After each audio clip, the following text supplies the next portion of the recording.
भारत चीन के बीच इस वक्त तनाव चरम पर है और ऐसे में अमेरिकी रक्षा विभाग की एक रिपोर्ट के अनुसार अरुणाचल प्रदेश सेक्टर में चीन के एक बड़ा गांव बनाने की बात भारत चीन के बीच तनाव को और ज्यादा बढ़ाने वाला है।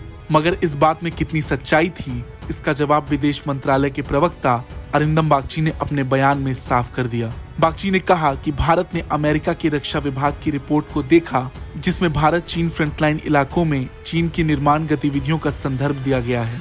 उन्होंने कहा कि चीन ने दशकों पहले अवैध रूप से कब्जे किए गए इलाकों सहित सीमावर्ती इलाकों में पिछले कई वर्षों में निर्माण गतिविधियां बढ़ाई हैं। We have taken note of the US Department of Defense report to the US Congress, which inter alia also makes a reference to construction activities by the Chinese side along the India-China border areas, particularly in the eastern sector. Reports had also appeared in the media earlier this year on this issue. As we had stated then, China has undertaken construction activities in the past several years along the border areas, including in the areas that it has illegally occupied over decades. India has neither accepted such illegal occupation of our territory, nor has it accepted the unjustified Chinese claims.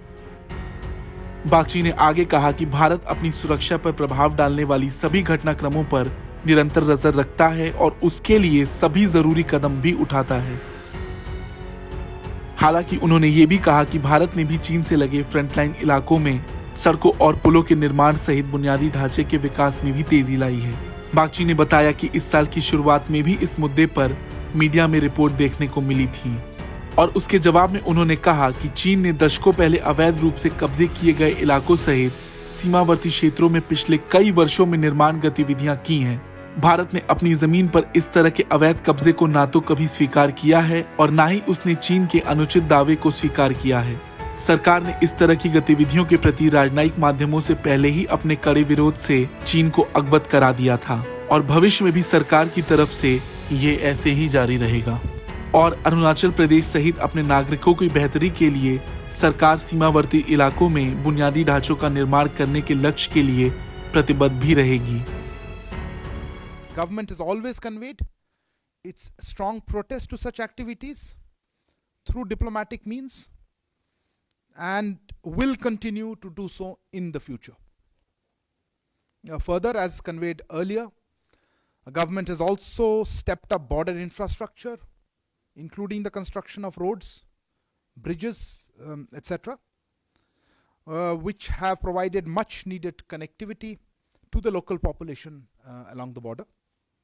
Government remains committed to the objective of creating infrastructure along the border areas for the improvement of livelihood of its citizens, including in Arunachal Pradesh.